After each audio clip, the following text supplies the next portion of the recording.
ನಮಸ್ಕಾರ ವೀಕ್ಷಕರೇ, ಈಗ ಮುಂದಿನ ಶ್ಲೋಕ. ಗತಸಂಗಸ್ಯ ಮುಕ್ತಸ್ಯ ಜ್ಞಾನಾವಸ್ಥಿತಚೇತಸಃ ಯಜ್ಞಾಯಾಚರತಃ ಕರ್ಮ ಸಮಗ್ರಂ ಪ್ರವಿಲೀಯತೆ. ಅಂದರೆ ಗತಸಂಗಸ್ಯ ಮುಕ್ತಸ್ಯ, ಇಲ್ಲಿ ಮುಕ್ತಸ್ಯ ಅಂದರೆ ನಿವೃತ್ತ ಧರ್ಮಾದಿ ವಿಷಯ ಅಥವಾ ಕರ್ತೃತ್ವ ಅಂತ.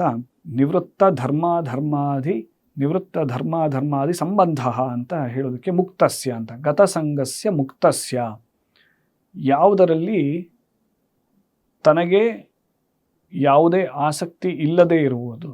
ಗತಸಂಗಸ್ಯ ಮುಕ್ತಸ್ಯ, ಯಾವುದೇ ವಿಷಯಗಳಲ್ಲಿ ಅದರ ಏನೇ ಒಂದು ವಿಷಯವಿದ್ದರೂ ಅದರ ಸಂಪೂರ್ಣವಾಗಿ ಅದರಿಂದ ಹೊರಗಡೆ ಬಂದಂಥವನಾಗಿ, ಜ್ಞಾನಾವಸ್ಥಿತ ಚೇತಸಃ, ಕೇವಲ ಜ್ಞಾನಾವಸ್ಥೆ ಅಂದರೆ ಜ್ಞಾನಾವಸ್ಥಿತ, ಯಾರ ಚಿತ್ತವು ಚೇತಸಃ ತನ್ನಲ್ಲಿ ಕೇವಲ ಪರಮಾತ್ಮನ ಜ್ಞಾನದ ನೆಲೆಯಲ್ಲಿ ಯಾರು ಚಿಂತನೆ ಮಾಡ್ತಿರ್ತಾರೋ ಅವರು ಯಜ್ಞಾಯ ಆಚರತಃ, ಯಾರು ಯಜ್ಞಾಚರಣೆ ಮಾಡ್ತಾ ಇರ್ತಾರೋ ಸಮಗ್ರಂ ಪ್ರವಿಲೀಯತೆ, ಎಲ್ಲವೂ ಆ ಕರ್ಮದಲ್ಲಿ ವಿಲೀನವಾಗುತ್ತದೆ ಅಂತ.